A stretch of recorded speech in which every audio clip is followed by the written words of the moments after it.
by this group of men to come back. USA on one. USA! Third gold in a row. Rio, Tokyo, and now Paris. Coming to you from the Olympic City, Colorado Springs, Colorado, this is the USA Volleyball Show.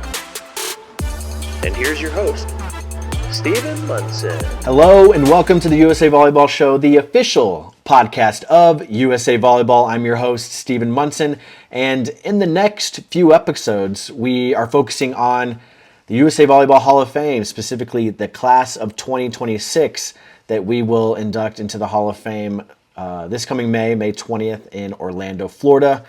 But this episode, we're super excited to have four-time Paralympic medalist Nichole Millage-Faust join us on the pod. But before we get too far into our conversation, into our interview, let's do some light housekeeping here. While we're talking about the Hall of Fame, you can join us. Tickets are on sale right now for the 2026 USA Volleyball Hall of Fame ceremony on May 20th in Orlando, Florida.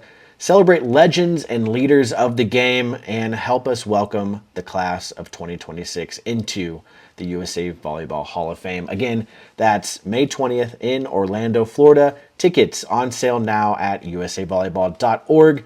Hope to see you there. All right, now into today's episode, we catch up with four-time Paralympic medalist Nichole Millage-Faust. We congratulate her on her upcoming induction into the USA Volleyball Hall of Fame. She shares what that honor means to her, and as well as some amazing stories from her journey to this moment. She also reflects on her time, her career with the U.S. women's sitting national team, and how the sport has evolved from when she started to where it is now. But much more into our conversation, so let's jump right into it. Here is Nichole.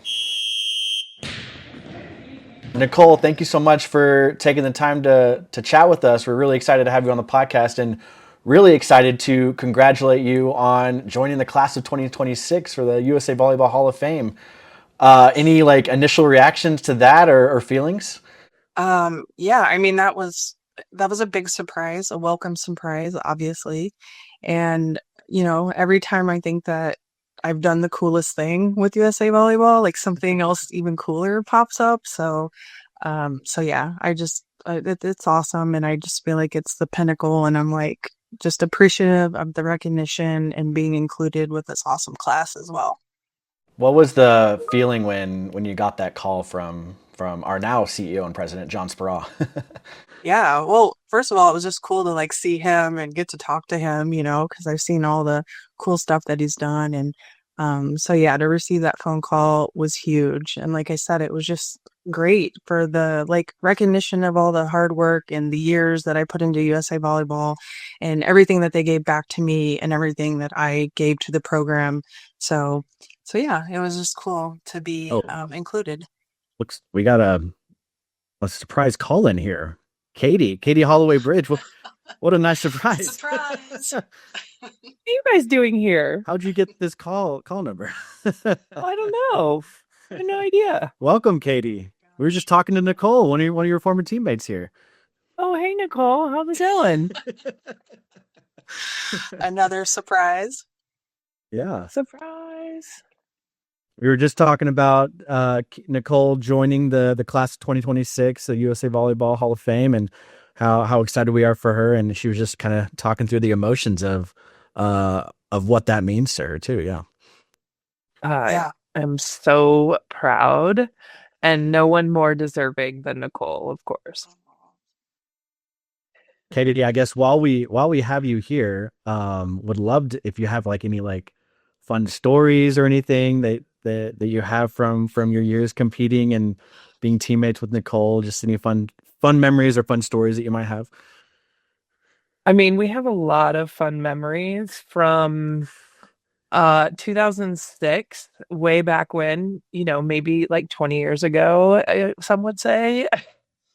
My first tournament, Nichole and Carrie befriended me because I was tall, and that meant they couldn't get in trouble. So we did We got into some fun on our first trip in the Netherlands at World Championships.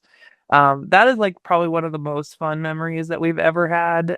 Just having a great time out at Worlds. But I think one of the things that I wanted to share most about Nichole is that when you get to be, it's very unique on the sitting team because we get to be teammates for now decades, and you get to see a person like grow over time, not only on the court but off the court. And I think the thing that's most dynamic about Nichole is that she started off on the team as a leader, the centerpiece of our team as a setter, and her role evolved from on the court and she had to evolve off the court. And I think like in so many ways, she evolved off the court, from death glares at Bill to evolving to death glares that were a little more hidden over time. But really, in all reality, in the last like really 10 years of her career, she became just a foundational leader of everyone on the team, a sounding board, a support system for people to go to. And she understood every person's role and really made herself available in ways that every person needed on and off the court. And I think she came in with such confidence and really instilled that confidence in each player that just like to me showed how much like value she had over the course of all the years that she played. So whether her role was on the court or off the court, like I genuinely feel like she was a staple that we needed to be successful on the team. And I think everybody would say that about her. Thanks, Katie. We don't have any funny, appropriate stories, so we'll just keep it all like nice and cheesy. I'm sure there's many that, you can't share on a public forum like this, right? Yeah, we'll just say that Katie and I were on the team before we had stricter rules. There you go. Yeah. But besides that, though, we definitely like knew how to have fun together. And, it's fun when you get to travel to these places all around the world and you get to like see, outside of the gym and experience that with your friends. Like, how many people get to do something like that? I mean, we've seen all kinds of places in China. I mean, who would have ever thought that would happen? So, Favorite memory, we did have an amazing trip in Anji, China, and who would have thought to Hello Kitty Land, which is tattooed on Nichole's body, Hello Kitty. So they loved her, bringing like the joy on her face going to Hello Kitty Land, and then the hotel staff just seeing her tattoo and bringing her a big Hello Kitty stuffy. And I mean, we played volleyball too, I promise. That was the first time we ever beat China, but in China, which was amazing. But there's just so many good memories. I mean, when would that ever happen that worlds would collide? Like volleyball and Hello Kitty, and it was also my birthday, so it was just like this big the thing. trifecta, yeah. But who gets to go stay at Hello Kitty Land? But we also won. Did we win that tournament? I don't even remember. It was We did. Yeah. That was like March of 2016, where it was like, or April, where we like the first time we ever beat China internationally. It was amazing. In China too. Wow, that's really cool. Yeah. That's amazing. Can't remember if we won, but Hello Kitty Land was incredible. Well, Katie, thank you so much for calling in. What a surprise to have you in here. I know you got to go, but any quick last words just to for Nichole or for the fans listening right now? No, just she's been an amazing asset to the sitting volleyball program and still is to this day. She's always promoting the Paralympics and sitting volleyball and is an endless supporter. As a teammate, as a friend, and she still supports every single person on the team from the background. So I just appreciate her. Thank you. I appreciate you too, and I can't wait to see you next month. I know. Great. All right. See y'all later. Bye. Thanks, Katie. Bye. What an awesome surprise. So unexpected. I know. That was unexpected. That was fun. That was very fun. Well, speaking of just like kind of fun memories that you were sharing with Katie there, a four-time Paralympic medalist yourself. What do you remember most, or kind of what are your like most memorable moments from maybe each of those games experiences? Yeah, sure. I mean, Beijing was my first games. I mean, women's sitting volleyball has only been around since Athens, which was 2004, and I joined the team right after that, so I had just missed that games. But um, it gave me time to prepare to the 2008 Beijing Paralympics, and that was amazing because China went above and beyond for the games. It was just everything was so cool. They were so friendly. They knew how to like take care of everybody so well. And I'll never forget that games. Just like walking into the opening ceremony and just being overwhelmed with how big it was and how many people and just like, the spectacle of it all. And knowing that my mom and Katie's mom were somewhere out there, in the huge stadium and that they were watching us. And, my mom had never traveled internationally. So I was just as excited for her to get to experience that because she's always has been a huge Olympics fan. And just to like get to live that, that was my favorite part, getting to share that with her. But yeah, that games was exciting because we had won against the Netherlands in the semifinals and we had never beat them in an international match. So that was huge knowing that we got to go to the final match and, China beat us pretty handily, but we got there, we were disappointed, but we knew that we had to like keep working hard to get to our goal, which was to win a gold medal. So that will always forever be my favorite one. It was the first one. It's, something that always sticks out in my mind. So, but all the games were great. I mean, London was awesome as well. We didn't get to see as much of it when we were there, but that's when you get to meet some of the other athletes. Just hanging out in the cafeteria is one of my favorite things to do because you get to interact and you get to like meet people that you've maybe seen from afar and get to share stories with them, and you have this like shared experience with them as well. And then Rio, of course, was amazing because we finally got to that point where we beat China in the final match and we won our first gold medal. And not only did we do that, did we win, but like we kind of crushed them, and it was just like the best feeling ever. So yeah, and I didn't get to play in that match, but watching it on the sidelines and like getting to support them and yell and just be a part of all of that was amazing. And then Tokyo was like a whole different ball game because, I knew that it was for sure going to be my last games. I was older, I was ready to retire. I enjoyed the whole experience, but I just knew that it was going to be my last games for a lot of different reasons. But yeah, to go into that after having a year off because of COVID, that was really rough. That changed the dynamics of the team and it changed a lot of things. And then I didn't end up on the roster, which was devastating at first. I mean, it was, I really wanted to be there. I really felt like I was supposed to be there. And then long story short, in the end, I was there because I was an alternate and then somebody else had got COVID. And so it was very bittersweet, the whole journey. But to be included in that and to go out on top with another gold medal was, of course, thrilling.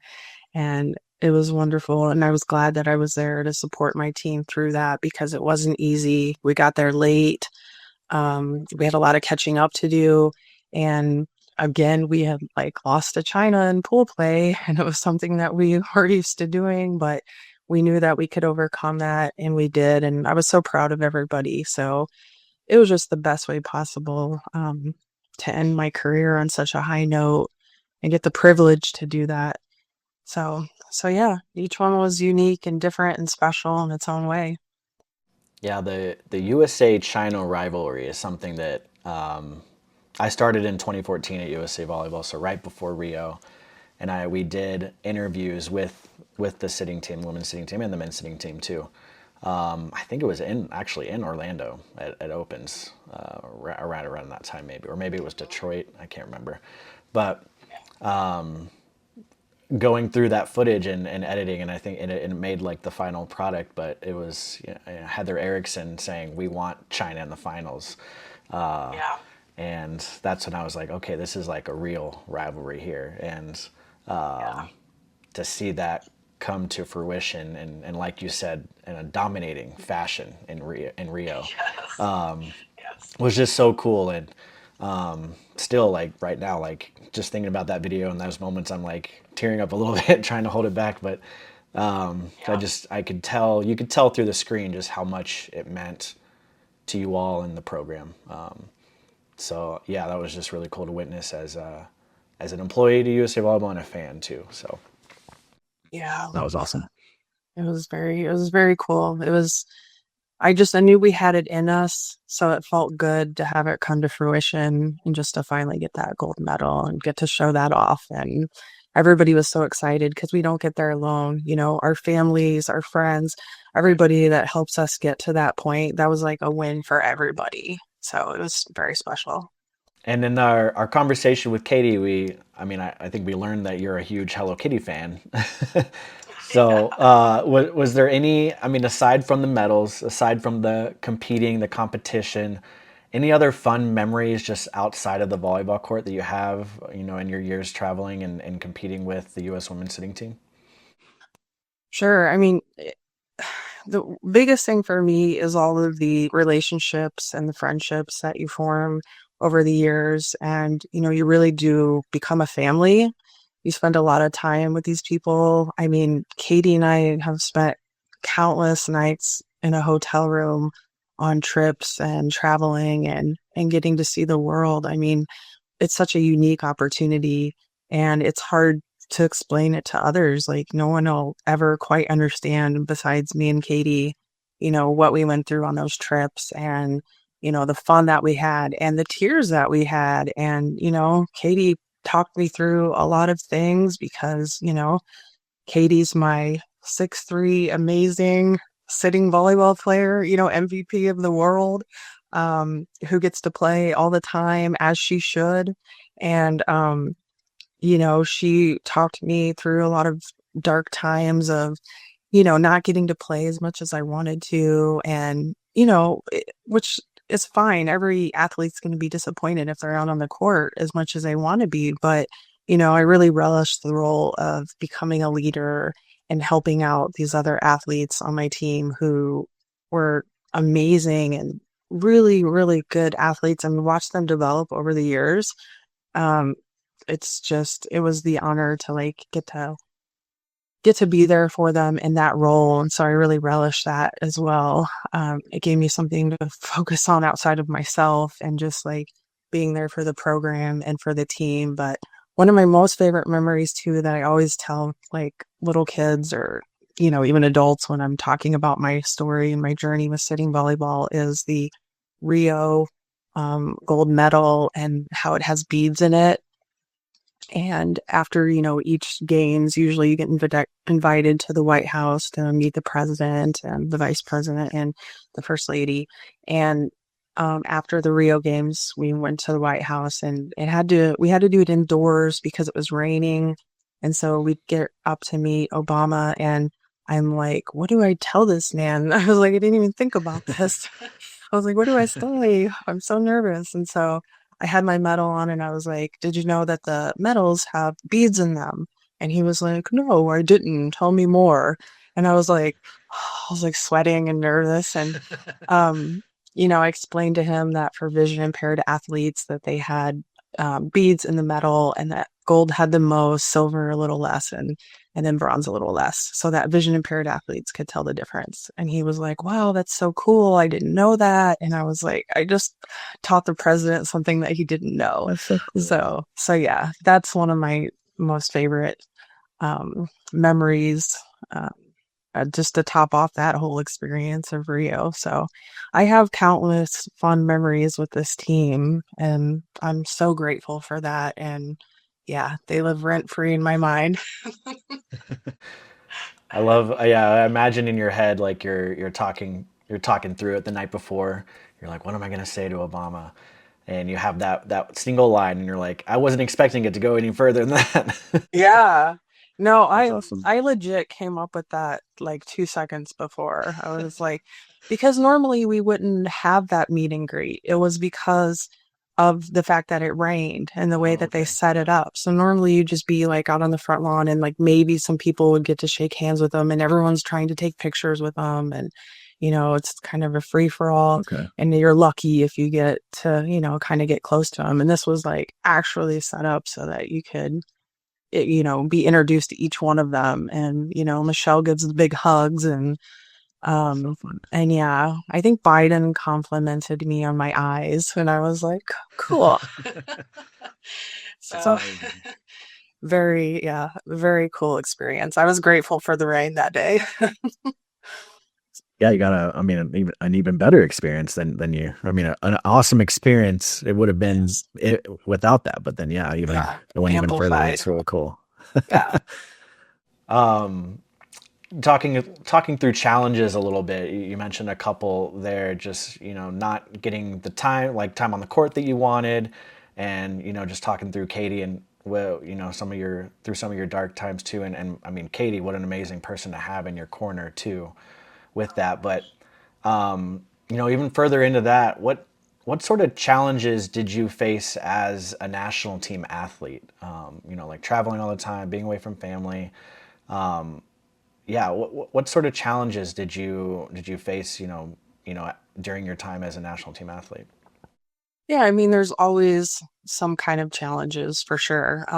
Particularly with this team, you have a lot of athletes, you have a lot of women that are in different stages of their lives. So you have anywhere from a teenager to, at the time when I was playing, I was the oldest. So, when I decided to move to Oklahoma. And in 2007, I was just on the verge of turning 30. And so that was older for an athlete on this team. A lot of the other women started when they were teenagers. During that time, I think Kaleo was like, I don't remember for sure, but she was a teenager. And I know she kind of drove me crazy sometimes because she was at a different stage in her life. And I was at a different stage where I was like moving to Oklahoma. I took it very seriously. I like had put my all into this team, and I wanted others to do the same. But they're all on their own journey and they all have to get there when they get there. So it was frustrating sometimes dealing with younger players and just kind of trying to relate to them and so that's a big one that sticks out for me. But again, that I grew a lot during that time too. I didn't have a lot of patience for people. I had to learn to deal with people with where they were. And, I grew up an only child. So all of a sudden I'm having to deal with, you know, 15, 20 other, siblings essentially. Yeah. And, it was a huge learning curve for me as well. And I credit that with helping me grow up and helping me mature. And, I went back to college at that time. I had never finished my bachelor degree. So I finished my bachelor's degree. I went on to grad school. So forever grateful that experience there in Oklahoma allowed me to do that, just to grow not only as an athlete, but to grow as a person as well. You mentioned Kaleo, which I think is just so funny to hear you say she drove me crazy in her early years with the team. But now, like kind of the reverse. Now Kaleo's one of the veterans on the team and has that experience, captain, and a mom now too, a mom of two. So, have you had some of those conversations with Kaleo, just like reminiscing on when she first started, and has she asked for advice on kind of leading this program or anything like that, or any of the other veterans on the team? Yes, for sure. I mean, when Heather Erickson started, she was like 14. I'm Just to see her growth has been amazing. But I think we'll chat about it a little later, just working, for NBC as an analyst, for the Paris Games. We did a lot of games interviews with the women. And even though I know them all very well, I still learned a lot about them doing those interviews and talking to them.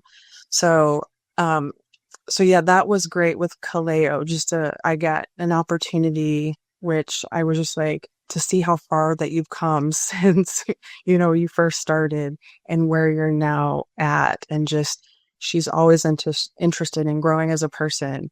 And just to see her be a leader of the team now, I mean, I can't say I predicted it at the time, when she was younger, but it all makes sense just watching her growth, and becoming a mom, and just like the responsibility that she takes, and she focuses on, her mental health and, being a good leader for the team. So yeah, it's been absolutely a pleasure to see where they all started and where they're at now and how they became leaders on this team, and just still getting to be there to support them, because I see them go through some hard times, and still getting to like lend an ear or give some advice. I appreciate that they still want that from me, and that they value that, and yeah, it's just watching the whole team grow has been just truly amazing. You mentioned being a analyst for NBC too. What was that role like for you, and kind of like a different perspective, I imagine, just going from competitor in the games to now working the games in a different facet? Yeah, that was so much fun. When they first asked me, I was absolutely terrified. I was like, whoa, this is like a whole different level. I was like, I'm glad that they have trust in me that I can do this. And you get to work alongside a professional who does it all the time. So Cameron Irwin, she led the way for me. She, it was her idea to do the interviews beforehand. And just, I learned that, the more that the more knowledge that you have, the better that you're going to do in that job. And, I had always played volleyball, but I didn't always know the exact rules, or, the names for certain rules, or just, even the classifications. And so I learned a lot from that outside perspective, and, doing it, even just explaining the basics all the time when you're commentating for these games. A lot of people don't know the rules. They don't know what's going on. Volleyball's a complicated sport. So it was fun to I still felt like I was a part of the team, because I went through it in that, that different way, and just to follow their journey. And it was nice though to not have the stress of the games and the pressure I know that was on them, because everyone's expecting them to get perform well again. But I had my own stress, which was like performing well on TV. And so I was grateful for that experience though, because it really pushed me outside of my box, and it made me use some of my brain muscles that I hadn't been using for a while, and just a new challenge in life. So I was really grateful for that opportunity. If they come knocking again in a couple years, great. That would be awesome.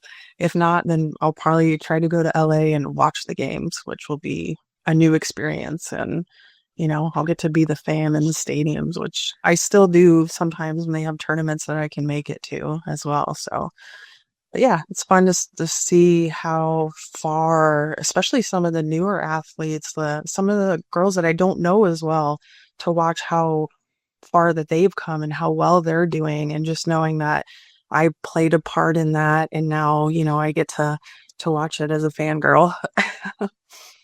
Yeah, I was going to ask if you had any interest in broadcasting like that before that experience, or has that kind of piqued your interest at all? Do you want to keep doing that? No.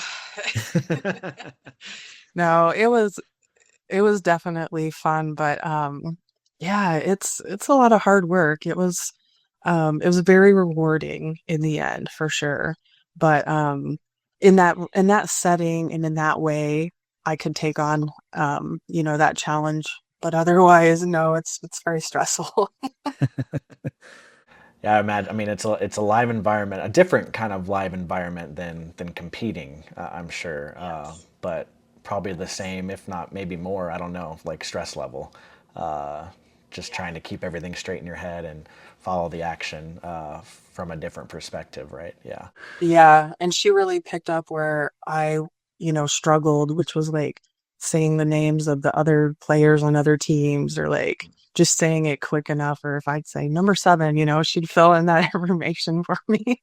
Um, but yeah, because it's so fast paced. But yeah, but she was, like I said, she was a pro, and she had me write down everything, and so having those notes was huge. But yeah, it doesn't matter. Like once you get on live TV, your nerves just start going. And, I would always say we, and I'm like, Team USA, you have to like train yourself to like, you're not part of the team right now. You're outside, you're analyzing everything that's going on. So I was like trying to give China love also, which was really weird. Yep. But yeah, it was super fun. All of a sudden, you're starting to put on your jersey again. You're suiting up in the booth. I know. I show up in all my USA gear. Like, no.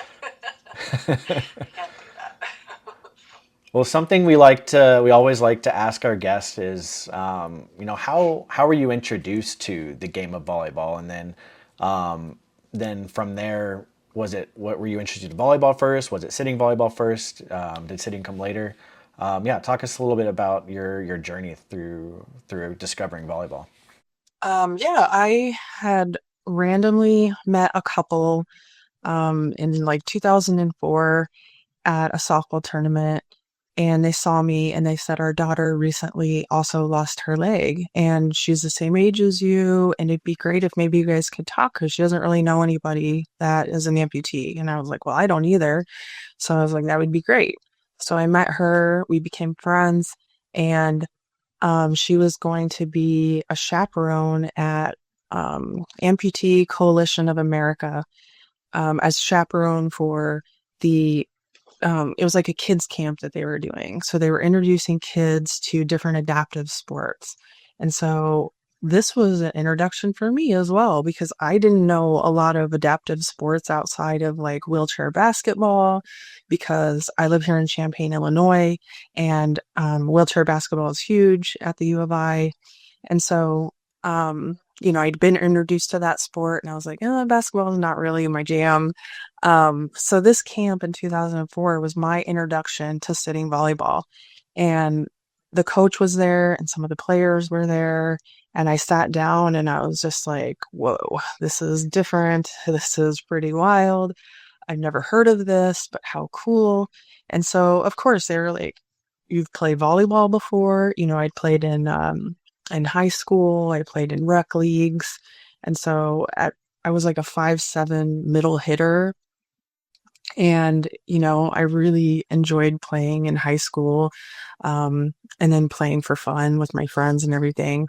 So I was like, I don't know if I'm good enough to join like a national team with playing volleyball, but they're like, you played volleyball before and you're an amputee, so we want you to come and we want you to try it. Checking the boxes, yeah. Exactly.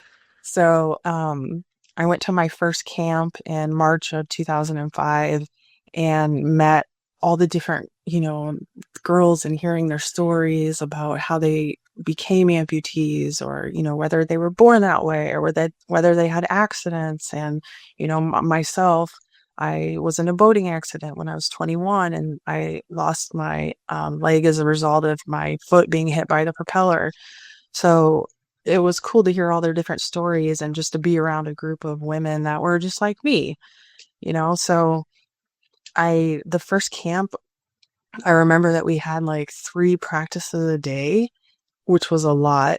And by the end of the day, I could not even like sit down comfortably on the hotel bed because my bottom hurt so bad from playing and like scooting around. And, that's something that you kind of get used to over time. But wow, it really hurts at first, your whole body. And I just remember the women were like, you have to stick with this. Like, this is a great opportunity and you get to play all around the world. And At that time I was living in Champaign and I was working as a legal secretary and I like owned a home and I had a dog and I had a life here, but I was exposed to this opportunity and, I was like, this is something I have to take advantage of. So I shortly moved then to Oklahoma to train full time. I quit my job. I sold my house. I even gave my dog to somebody because, that wasn't easy, but it was, I just knew that I had to take advantage of the opportunity. So I'm forever grateful to that couple that stopped and talked to me at that softball tournament. I mean, it changed my life. There's those big moments in life where you can see that your life goes in a different direction. And that was one of them. So yeah, I was forever grateful to go to that camp and just to learn more about adaptive sports in general. And I tried like sled hockey also for the first time. And it was just so cool because the kids were having fun, but I was having just as much fun. That's amazing. Yeah, you just never know like what's gonna spark that interest or start that path. And we've talked to so many athletes across all disciplines, and it's always different how they discover volleyball or their respective discipline. But to have some that couple who they were just looking for a friend for their daughter, who and then it snowballed into this experience with the adaptive sports and discovering different adaptive sports, and the rest is history there. Do you remember who was at that event and from the team, and or maybe who was like a big influence in you like kind of sticking around and giving it a real try? Yeah, I think I remember that Gina was there and Kendra and gosh, I can't remember who else, sadly enough. But yeah, I can still remember the feeling of sitting down for the first time and playing and uh just be just so eye-opening. I was like, I didn't even know there was another way that I could play volleyball. And, I was like, it still helps to be tall and sitting volleyball, don't get me wrong. But, it just, I don't know, it was just nice because, playing standing at that point was a lot more difficult for me because jumping, was a lot harder and I had not a great prosthetic at that time. So jumping was nearly impossible. So it was just like a new way to play. And so once I really like learned from the women there that were already there, um, how to move around on that floor, it wasn't long before I was just like eager and hungry to learn more. And that was why I moved to Oklahoma because I was like, if I'm going to do this, I want to be good at this, and I want to, take advantage of, learning all that I can. And Bill was the resident coach at that time. And he has been off and on for years, but yeah, that was a lot of early morning practices, like 6:30 in the morning. Oof, that was rough. Um, But but three in yeah, this too, right? Like, sometimes. But yeah, like putting in that time was really worth it and really accelerated my game. And at that time I was a setter. And so I loved being like the quarterback of the team and getting to decide, who gets what. And yeah, so, but I didn't meet Katie. She joined the team a year after me in 2006. And she then decided to also move to Oklahoma around the same time. So we took care of oh, each cool. other. Yeah, I would kind of like make the meals for us, and our apartments were right next to each other. And so that was, that was great that we got to share that experience too, because she also went back to, or she was continuing school. She was a decade younger than me, but Katie's always felt more mature beyond her years. So, so yeah, we just helped each other out so much throughout that time. Correct me if I get these years wrong, but I think you started in 2005. Is that correct? And then yeah, retired after Tokyo in 2021. Talk a little bit about the evolution of sitting volleyball in that time and how it's changed, from when you started to today. Yeah, there's so many things that have changed. I mean, so many more people know the word Paralympics now, and say it correctly. And, there's a lot more media coverage, and a shout out to USA Volleyball for even like, getting so much better at it and so much better at promoting the team and just doing things like this right here, so that people can learn about the athletes and all the different stories because people love hearing about these stories. One thing I hope to see more of as it continues to go is to see um, the same media coverage that the Olympics gets. Is it 100 times better? Yes, but it could still be 100 times even more better. Like when the Winter Paralympics were just on, I want that to be the headline story, on the morning shows like the Olympics are. It, like I said, it's getting better, so I'm not going to complain, but we still have a long ways to go.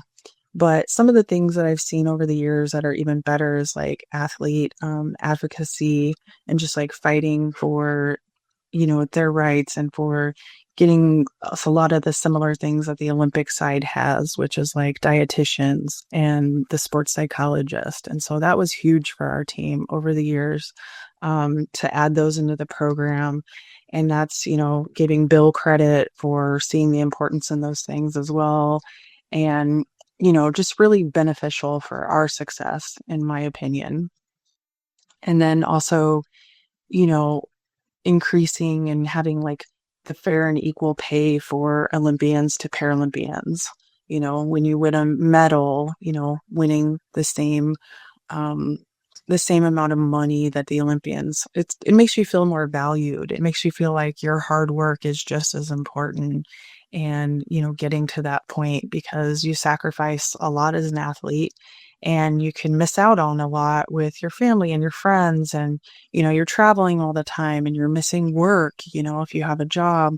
And so it just felt good to be recognized on the same level. And again, Katie was huge for pushing for that as well. So, um, getting sponsorship deals for athletes and, just like I said, feeling valued and seen in the same way that the Olympians are. That's all the Paralympians want as well. Yeah, you mentioned the awareness has changed and gotten so much better than where you started, but it could go. I mean, it could be even better. We all know it could be even better. You're seeing now like on ESPN and NBC like Paralympians on those promotions for the Yes. games and stuff, which is incredible side by side with Olympic athletes too. And like you said, mentioned big sponsors, attaching themselves to Paralympic athletes too. So where how do you see the awareness building even more, or what are some keys to building it even more as we look ahead to LA 2028? What are things that fans can do, or USA Volleyball can do, or the athletes can do? Anything that you have kind of noticed or like taken note of as you kind of look ahead to LA? Yeah, I mean, like here on a local level, I get reached out to a lot by schools or teachers, and they, want to teach their students more about the Paralympics. And, I mean, I know a lot of teachers in the area, so it's kind of the way they like change their vocabulary when they talk about it, because sometimes when you're talking to kids and stuff, they're like, well, it's different than normal volleyball. And I was like, well, I said, I try to guide them away from saying things like normal or, I'm like, yeah, I said sitting volleyball is different than standing volleyball, just to get them, to see it differently and think about it differently. And they'll say, when you're sitting on the floor, oh, that's so much easier. And I'm like, well, if you think that's true, then you should try it. Then sit down and try it and Yeah, tell me how you feel after. yes. So, I just see how it branches off from me into like people that I know and on social media, and they're like talking about the Paralympics. And so it's just the little things of talking about it more, making it become the norm. Even when I was watching like the, NCAA basketball tournament, they have Paralympic ads, in the background while the players are going up and down the court. And I just think that's so cool that they do that, and as they should. But yeah, I want NBC to also make it easier to find our games. There was a lot of challenges with that as far as like what was streaming and what was on TV.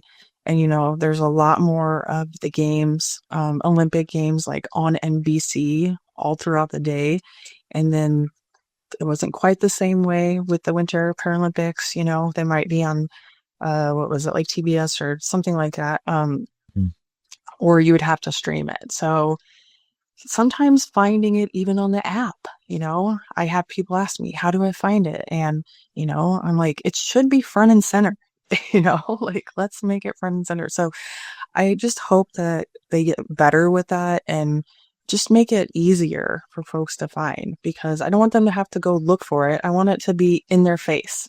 I want it to be in their face the way that it is for the Olympics. So that's what I'm hoping for. And when I worked for NBC, I said that all the time to like the people working there. I was like, if you want somebody who's giving you an honest feedback here, I know that you guys are doing your best. I know it's also about a whole lot of things that are bigger than this, and it's about money and all that stuff. So, but yeah, I'm just always like, here's what you can do better.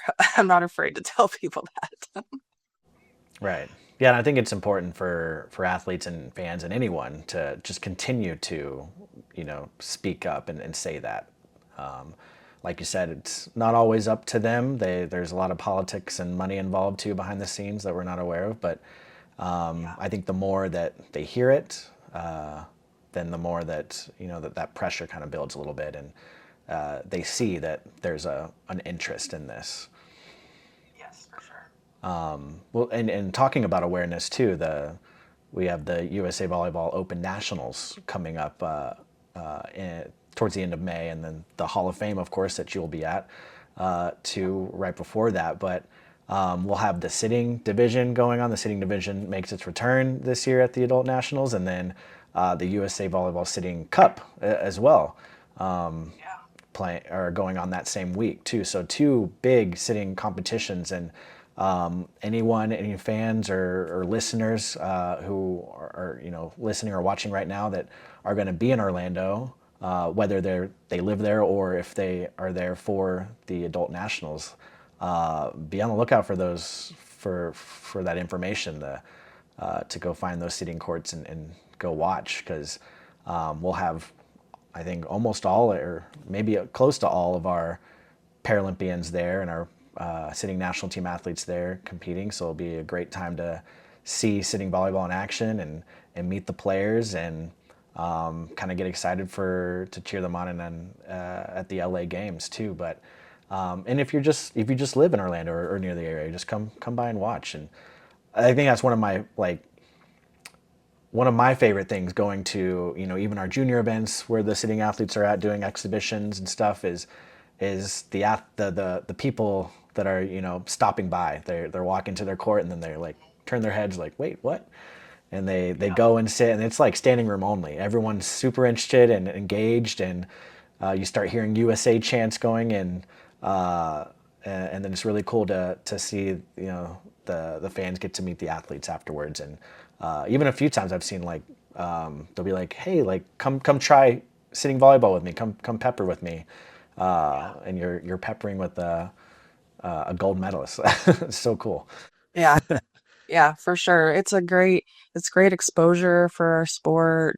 It's, I feel like I see a mix of, players that are like, oh, I've wanted to always see this in person, or, oh yeah, this is going on. And, and they just have a lot of fun watching it. So, and opens is always like one of my favorite things, because it's a fun environment, and it's in a different city usually every year. Or, we can always circle back to Orlando though. I love going to Orlando.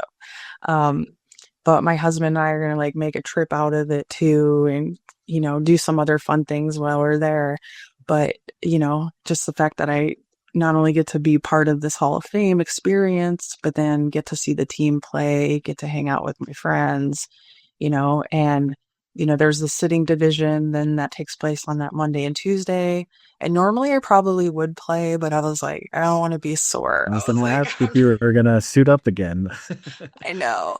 The last time I did 2 years ago, I was reminded of, how difficult this sport is. And, yeah, it was, it was a lot of deep breathing and just trying to keep up with everybody around me. And then I almost felt bad about how hard I was on some people that would come in and do that. And I'm like, this is so hard. But yeah, we're not going to play this time because, we just want to enjoy it. We just want to watch everything. We want to, be cheerleaders and have fun with it. And it's fun to play too. But I'm just wanting to be a spectator this time. And I'm excited, like I said, to see all my friends and just get to have fun with everybody. Yeah, I'll be there. I'm looking forward to seeing you and the rest of the team. It's always so fun to catch up with everybody and see what everybody's been up to. Since the last time we all talked. But I guess speaking of, what have you been up to since retirement? I know we talked a little bit before we started recording, but yeah, catch us up and catch listeners up on what you've been up to. Yeah. So to piggyback off of Opens. 2 years ago at Opens in May, I got engaged to my now husband Ryan, and so that was At the tournament, right? At the tournament, yeah. He had this whole thing planned, and my parents came. It was in Columbus, and so we drove over there. And at first my parents weren't going to come, and then they changed their mind and they decided to come. And I didn't learn till later it was because they knew that Ryan was going to propose. And so he waited till like after practice, and everything just worked out perfectly. The video of my engagement is like one of my most favorite things ever, because not only was I surprised, but I'm surrounded by 15 of my friends being just as surprised and shocked. They weren't in on it. They didn't know. No. Oh, No, he didn't even tell Katie. He just wanted everybody to be surprised. And yeah, the shock and the genuine shock and happiness on everyone's face was magical. And it's like a moment that I'll always remember. And, he's not one to like do things in front of crowds, or, he's kind of quiet until you get to know him type person. And so that was huge for him, because when he had my parents like take a picture of me with the team, and I was like, come on everybody, I know you just got done with practice and you're sweating and you're gross and you just want to go shower. I was like, but my mom wants a picture. And so we all stood there in front of the net to take a picture. And then Ryan was like, hold on, why have you all there? And then he gets down and proposes. So it was so cool. It was so fun. So that was May of 2024. And then we got married in June of 2025. And it was a great wedding. I had a few of my teammates there as well. And that was a great day. So, I planned everything for my own wedding. At the same time, we were building an addition under our home. Oh, wow. Yeah, so we built on like a primary bedroom and a walk-in closet and a bathroom. And so Ryan and I took on that whole thing by ourselves. We worked as our own contractors. And yeah, I learned a lot about that process as well. We took that on a few months before our wedding. He was like, are you sure? And I was like, yes, I want to do this. So, and a couple summers before that, we had built a whole pool area and a patio and a hangout area. We call it our oasis. And so that was something after I retired. I was like, I'm getting a pool. I've always wanted a pool. Like, I just, it was something that I always wanted. And then I had the money from, winning a medal and like all these things to help out with that. So he really helped me accomplish a lot that I've been wanting to do. And it was fun to get to do that with him and as a partnership. So yeah, we enjoy our pool parties in the summer. Um, I don't know. At this point, we just, enjoy traveling. We're going on a group trip with our friends to Aruba in July. And so, yeah, so now I just get to like enjoy retirement and enjoy time with my husband and getting to do whatever we want to do. It's pretty great. So, we just had friends over for my birthday to like play spades and to play LRC and yeah, just Left, enjoying right, life. center, Yes, left, right, right, center for our listeners here. Yeah, that's a Yes, fun that's game a within fun my game. family as well. Yeah, it's a crowd pleaser. So if anybody's looking for a game to play, we usually play with dollar bills. Like $3 to start, Yep. and that's fun. So, but yeah, and I'm really into puzzles lately. I'm like a total nerd with Love that. Love that. puzzles and reading, and I've had an amazing book club for like the last decade, and so we meet once a month, and yeah, I just you keep busy even after retirement. I miss my team, but I also tell everybody that I'm like the luckiest athlete ever. I got to play from the time I was little until when I retired, I was 44 years old. I mean, that's a long athletic career, and to have the accomplishments that I was able to achieve because of USA sitting volleyball, and I literally I just feel so at peace. I knew it was time for me to retire. There was sadness associated with that, but there was also like a sense of relief and like moving on to the next phase of life, and how fortunate that I found an amazing man to like move on to that next chapter with. So yeah, very fortunate. I consider myself very lucky. And now I just get to share with folks about how amazing sitting volleyball is and the Paralympics, and how cool it is, and they become fans of it as well. So that's just kind of what I focus on. Well, I mean, I love an engagement story, a good engagement story. So thank you for sharing that. We might need that video for like a promotion for this podcast episode, if you're willing to share that. But I mean, personally, I would like to see it too. I assumed all the athletes, all your teammates were involved in Helping surprise you. I mean, that's awesome that they were just as surprised as you were. Yeah. And there was some obstacles to that because the night he was going to do it, like on that Friday night or something, Heather was being honored and getting into the like Hall of Fame for, That's right. Yeah. yeah. So for her Mhm. school. And, so that kind of put a wrench in his plans because everyone was like rushing off to shower for that. And he had a ring in his pocket and he had to like, we kind of like hung out or waiting for the team to get done with that. And, we they had limited seating in there, so we couldn't be a part of it. So we were just hanging out, and the whole time he's got a ring in his pocket that he doesn't want me to see. Right? That's terrifying. Yes. Yeah, I can So he imagine how wasn't he really- felt. Yeah, And he's probably he just like wasn't holding really- it, like making sure it doesn't fall out.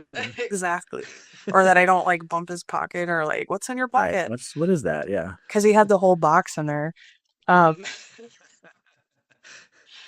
But yeah, just the fact though that like the next night ended up being so much better and perfect, and it like all worked out the way that it was supposed to. But and then we all got to go out to eat with the team and celebrate, and it just felt so good to like have everybody so happy for us, and they all love Ryan, and because he's the best, and so yeah, that was an amazing story. Happy to share that video with you though. It's my favorite. Yeah.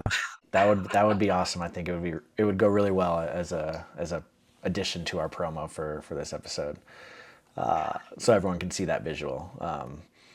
And then I mean, you're planning an addition to your house and that engagement. Like, I mean, that makes me feel terrible. I haven't even hung one thing up in my house, and we've been living here for 3 years. So maybe that's my weekend project and my motivation to finally do that. Put some nails in the wall and start hanging stuff up. Yeah. Yep. Yeah, it all kind of stemmed from I'd always had the idea of it, but it seemed like this huge, grand, like project that I wasn't quite sure how to make a reality, but I had the idea. And then in the winter of 2024, Ryan and I got COVID. And so we were stuck in the house for 2 weeks and I watched nothing but HGTV shows. And yeah, and then I was like, you know what? I think I can do this. And then I like came up with a drawing of what I had in mind and he was like, okay. And then I'm just the type of person that like once I get an idea in my head, I just go full steam ahead. And that's kind of what happened. And I have zero regrets and it's the most amazing like new space to our home because um we actually spend all of our time in there now. It's kind of like the primary bedroom slash living room. Because it's got like the vaulted ceilings and when something's new like that. Yeah, so we got the big TV, and that's where we hang out now as well. So yeah, zero regrets and it yeah, it was perfect. And the wedding went off without a hitch and it was June 21st of last year and it was like the first super super super warm hot day of the summer. And it was inside, but we got married in an event space above a pizza place Oh, cool. because I was trying to think outside the box of like where we could have this wedding. And they had an event space up there, and for some reason their AC wasn't really working very well that day, though. Of Of course, yeah. course. So we all had like the fans in our hands and like the fans going, but it was fun and super memorable. And yeah, and Katie was in my wedding party, my unofficial wedding party. We didn't do things totally traditional, but she made sure that I had an amazing like bachelorette party and all that before. We actually had a granny batch. And you probably Explain what that means. Yeah.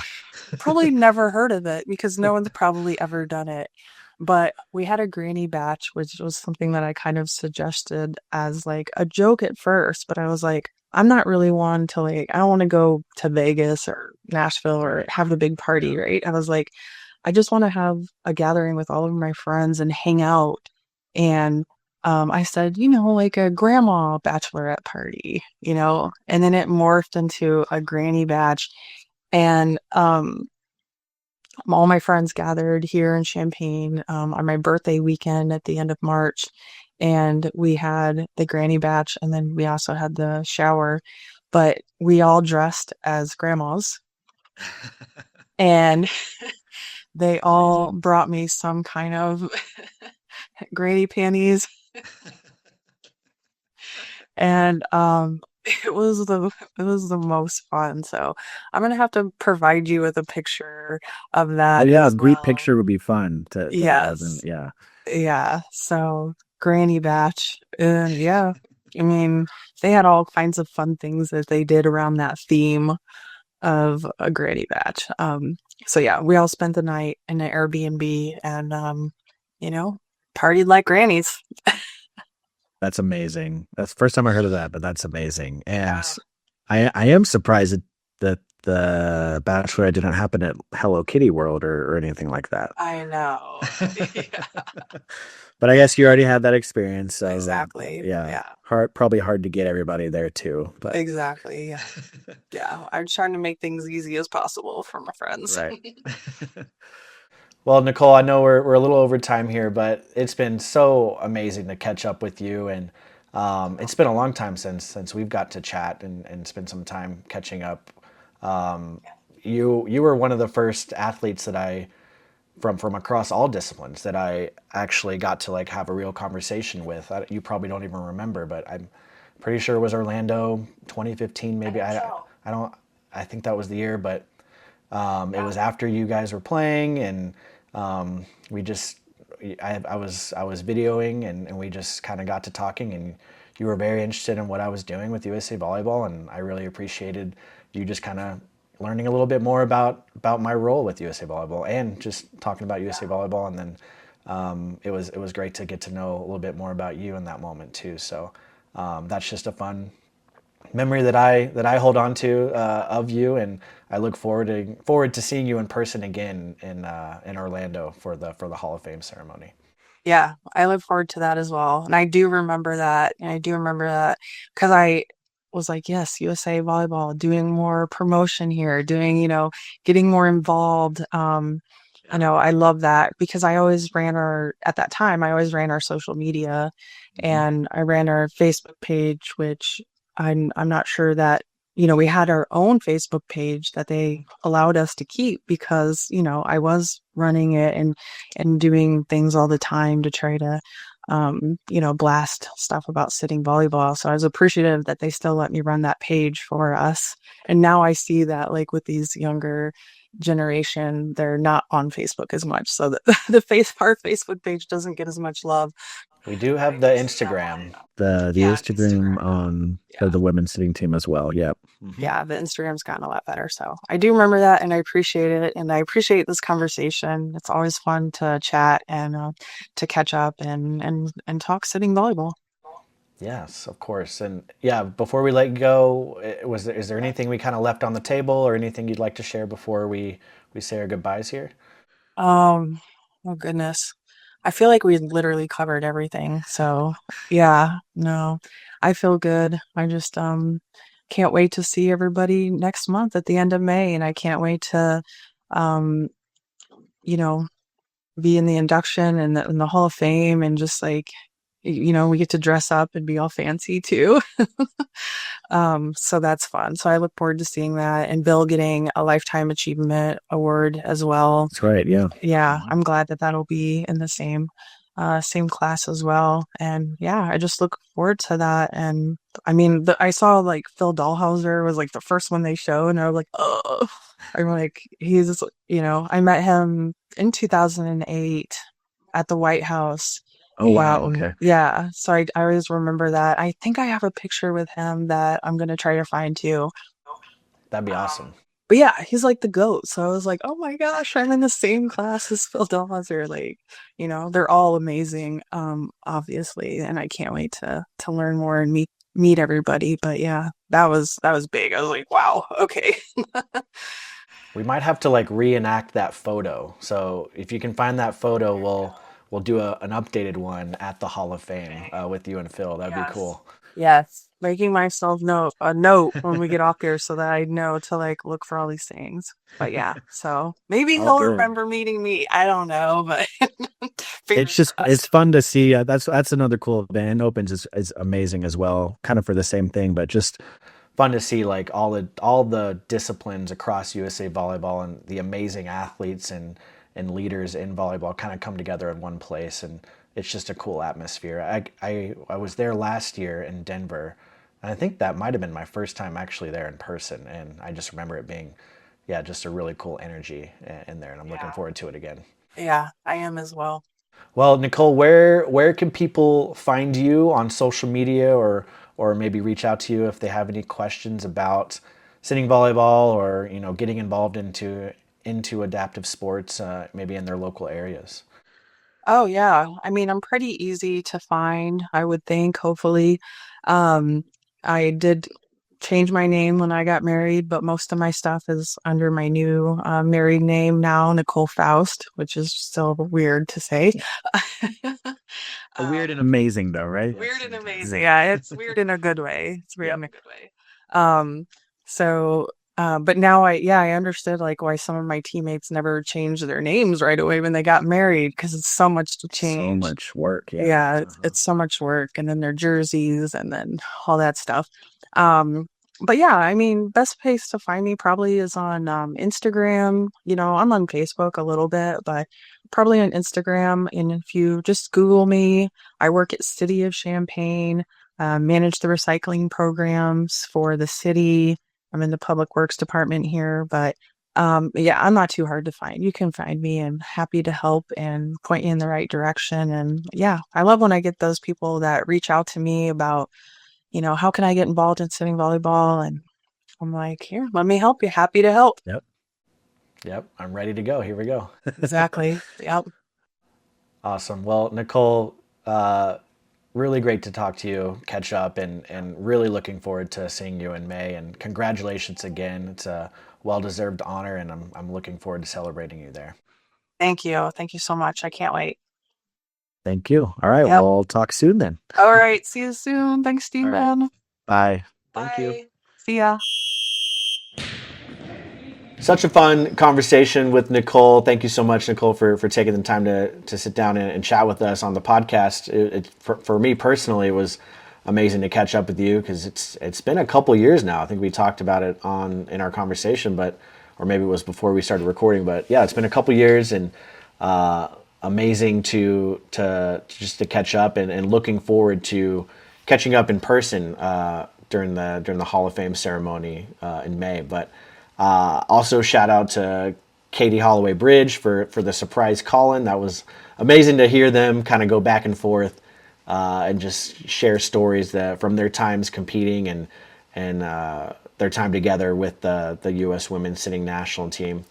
Congratulations again, Nichole. Well deserved after a prolific career with the U.S. women's sitting national team and helping build that program to what it is today, and just inspiring so many. Thank you for all you've done for USA Volleyball and the sport as well. But looking forward, as I said, to catching up with you in Orlando and celebrating you and all the other inductees into the Hall of Fame, USA Volleyball Hall of Fame at the ceremony in May. That's again, for our listeners, May 20th in Orlando, Florida. If you can't be there, of course, tickets are on sale right now at usavolleyball.org. But if you can't be there, stay tuned to social media. I'm sure we will have a ton of content, interviews on the red carpet, just from the night, and looking forward to celebrating all of those legends in Orlando. But as always, listeners, thank you so much for your support. Hope you enjoyed today's episode. Again, our next few episodes will be around the Hall of Fame, talking about the Hall of Fame, featuring more of our honorees of the class of 2026. So stay tuned for that. If you have feedback or ideas, future guests you want to hear about, or topics you want us to discuss, reach out to us at the USAV show at usav.org. Follow and leave a comment on your go-to podcast platforms as well, and YouTube too. So don't forget about those video episodes on our YouTube channel, USA Volleyball. It really helps us grow, reach new listeners, and we're excited to discuss or talk to our upcoming guests of the Hall of Fame. I won't reveal them now, but you can maybe take some guesses from the class of 2026 that we released earlier this year. But yeah, have some fun, take some guesses on who we're going to have on the podcast, and look forward to those episodes. But that's it for this week. Until next time, you're listening to the USA Volleyball Show, the official podcast of USA Volleyball. This has been the USA Volleyball Show with Stephen Munson. Produced by Curtis Ward. Our content producer is Laura Fawcett. Our marketing lead is Bree Jaycox. If you enjoyed this podcast, be sure to rate, review, and share with your friends. And if you haven't already, please subscribe to the USA Volleyball Show on Apple Podcasts, Spotify, or wherever you listen to or watch your podcasts.